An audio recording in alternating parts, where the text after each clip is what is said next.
Ma'am ನಿಜವಾಗ್ಲೂ ಹೇಳ್ತಾ ಇದ್ದೀನಿ, ನನಗೆ ದೊಡ್ಡ ಚಿಂತೆ ಇದೆ ಜನರದು. ಎಷ್ಟೊಂದು ಸ್ಕ್ಯಾಮ್ಸ್ ಆಗ್ತಾ ಇದೆ.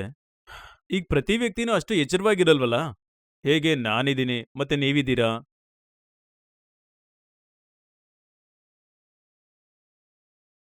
Hello everyone. ಇತ್ತೀಚೆಗೆ ಸಾಕಷ್ಟು ಜನ ಸ್ಕ್ಯಾಮ್ಸ್ಗೆ ಒಳಗಾಗ್ತಾ ಇದ್ದಾರೆ. ನನ್ನಂತೋರ್ದೇನೋ ಪರವಾಗಿಲ್ಲ. ಏನಂದ್ರೆ ಸ್ಕ್ಯಾಮ್ಸ್ನ ಬಗ್ಗೆ ಗೊತ್ತಿದೆ ಮತ್ತೇನೋ ಬುದ್ಧಿವಂತರಾಗಿದ್ದೀರಿ. ಮ್ಯಾಮ್, ನಾನಂತೂ ಒಂದು ಸೋಷಿಯಲ್ ಮೀಡಿಯಾದಲ್ಲಿ ಗ್ರೂಪ್ ಜಾಯ್ನ್ ಆಗಿದ್ದೀನಿ.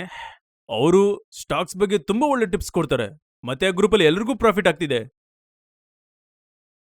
ಆದ್ರೆ ಸಾಮಾನ್ಯ ಜನರು ಏನ್ ಮಾಡ್ಬೇಕು?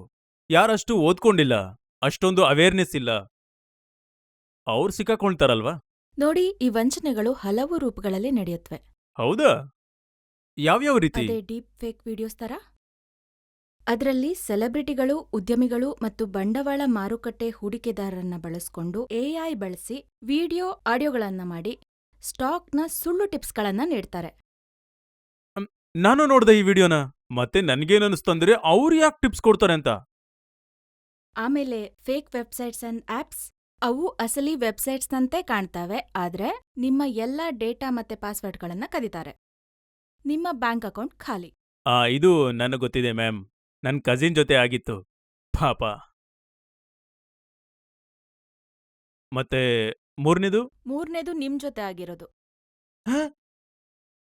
ಮೆಸೇಜಿಂಗ್ ಆಪ್ಸ್, ಗ್ರೂಪ್ ಅಥವಾ ಚಾನೆಲ್ಗಳಿಗೆ ಜಾಯಿನ್ ಮಾಡಿ ಗ್ರೂಪ್ನ ಸ್ಟಾಕ್ ಟಿಪ್ಸ್ಗಳನ್ನ ಫಾಲೋ ಮಾಡಿರೋದ್ರಿಂದ ಎಷ್ಟು ಲಾಭ ಆಯ್ತು ಅಂತ ಅವ್ರ ಕಡೆಯವರೇ ಸುಳ್ಳು ಹೇಳ್ತಾರೆ. ಮತ್ತೆ ನಿಮ್ಮಂತವ್ರು ನಂಬ್ತಾರೆ. ಮ್ಯಾಮ್, ಆದ್ರೆ ನನ್ನ ಗ್ರೂಪಲ್ಲಂತೂ ಅಲ್ಲಿ ನನಗ್ ಗೊತ್ತಿರ್ಲಿಲ್ಲ.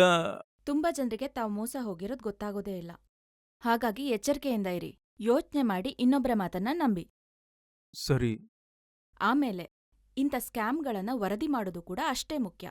ನೀವು ಸೈಬರ್ ಕ್ರೈಮ್ ಹೆಲ್ಪ್ಲೈನ್ ನಂಬರ್ 1930 ಇಲ್ಲ ವೆಬ್ಸೈಟ್ www.cybercrime.gov.in ನಲ್ಲಿ ರಿಪೋರ್ಟ್ ಮಾಡ್ಬೋದು. ಓಕೆ? ಓಕೆ. ಮೊದಲು ನೀವು ಬಚಾವಾಗಿ, ಆಮೇಲೆ ಇನ್ನೊಬ್ರು ಉಳಿಸಿ. ಸರಿ ಮ್ಯಾಮ್. ಗೊತ್ತಾ ಫ್ಲೈಟಲ್ಲಿ ಏನ್ ಅನೌನ್ಸ್ ಮಾಡ್ತಾರೆ? ಮೊದಲು ನಿಮ್ಮ ಆಕ್ಸಿಜನ್ ಮಾಸ್ಕ್ ಹಾಕೊಂಡು ಆಮೇಲೆ ಹಾ, ಅರ್ಥ ಆಯ್ತು. We have to slam the scams. Yes ma'am.